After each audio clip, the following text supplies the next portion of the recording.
Hey guys, Scott here, and yes, of course, people are already saying that Jason is overpowered, and I want to actually offer defense and how I think he's actually a very well-made killer overall. Before we go into it, really quick request here, in the description of this video is a link to my new game that comes out tomorrow. If you guys could just wishlist it, even if you don't want to play it, think it looks like shit, whatever. Everything is run by the algorithm now, even Steam, so that would help out a lot, but that's all. Now let's go into the actual discussion. Jason. So his kill rate is a little bit higher than everyone else on Nightlight. Now, this is seen as a talking point for a lot of people to say, well, that means he's overpowered. But I think I need to reiterate, basically every time there's a new killer, the kill rate is higher than normal. Not every time, but the vast majority of the time, whenever there's a new killer, the kill rate is above everybody else. And obviously that's because people don't know how to go against them yet. It's just, it takes a little bit of time to learn the actual counterplay. And to be very, very fair to critics of Jason's strength, his counterplay is not immediately intuitive for a lot of people. It actually requires macro knowledge and even micro knowledge and, you know, the knowledge of crouching in general. A lot of people think Omnipresent Evil is the main issue. I don't think a lot of people have a problem with projectile. It's Omnipresent Evil that gets the most shit here. And I'll just say the obvious parts first. A lot of people don't even know that you can crouch to just avoid that entirely. So in case you guys don't know, if you're like, you know, crouch walking, you don't scream, you don't have killer instinct, there's no indication you are there whatsoever. You don't even make sound if you're injured. There's just nothing. You are completely a ghost. So use that. That should be the forefront of the counterplay and in the back of your mind. But let's go into a bit more in-depth discussion there, because obviously you can't spend the entire match just crouching and not doing anything.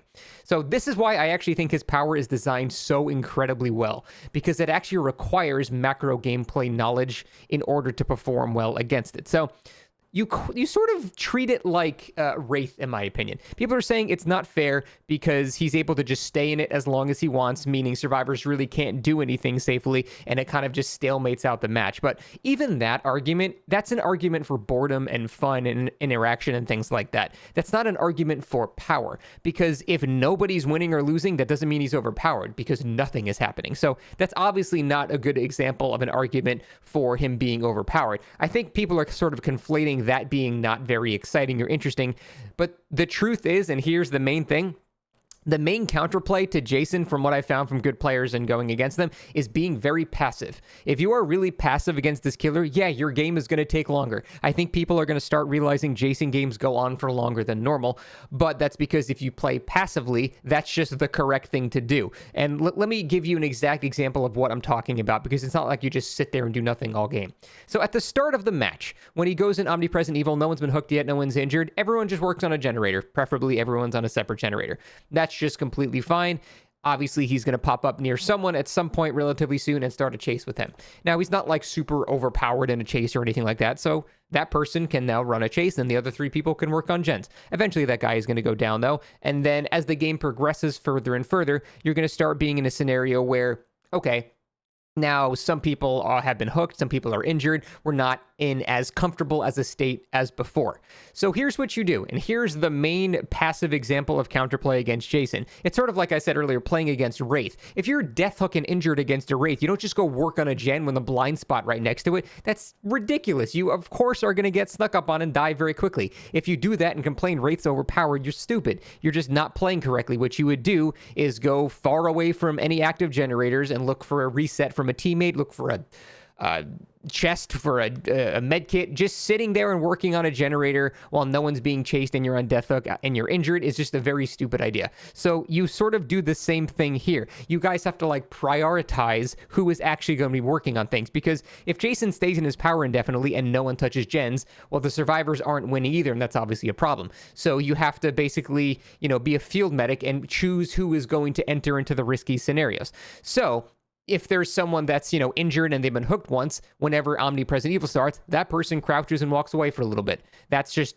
you spend the entire time doing that. Now, while that's happening, other people that are in not as bad of a state, you guys stay on the generators. And if the Jason finds you and you're, you know, you've got one hook on you, but you're not injured, that's fine. That's not a really bad scenario. He's not going to stumble from an instant victory right there. He might eventually down that person too, but you're still in an okay spot. The point is, to simplify this whole counterplay argument here, The people that are closer to death are the ones that are going to be crouching and walking away to be completely invisible to his power. And the people that are in a much better state, those are the ones that are progressing generators. Even if only one guy is in a good spot to do generators, even if it's just one guy, that means if when Jason goes in his power, he's still slowly losing. That's the whole point. As long as the survivors have even one person on a generator, it's bad for Jason. And he's going to eventually slowly lose the match if everyone else plays very stealthy. Now, how he ends up winning is people don't play stealthy. They're injured in a bad spot or something like that, right next to a pallet he can just show up on, and then he pops out, throws a javelin, they go down, and he snowballs off of things like that. That's the whole problem, and those are the people complaining.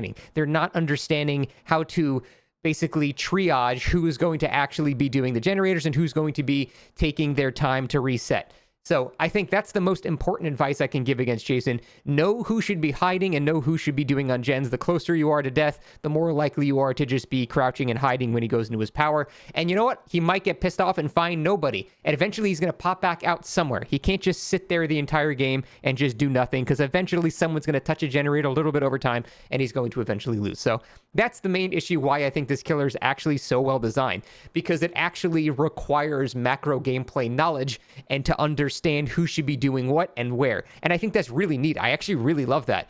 It's like there's nothing about the design that explicitly tells you that's what you should do, but it's something you realize as you're playing as him and playing against him, that that's kind of the thing that counters you. And like I said, I think that's really neat. It's not a straightforward, do this to counter him, XYZ, boom. It's not just like, hey, add a pallet, do this. It's not just a flowchart of gameplay. It's you actually have to use your brain and think about what you're going to do to counter this. And yeah, like I said, I think that's neat. But, you know, fair counterpoint, macro gameplay is also the hardest thing to learn. So I understand why a lot of people are having an issue with it there. So instead of just saying, hey, you're bad, get better, I was hoping that advice might make your experience a bit easier. And I'm just trying to help make you see how this is actually pretty cool design overall. Other than that, there are some complaints about like hex playstyles for him.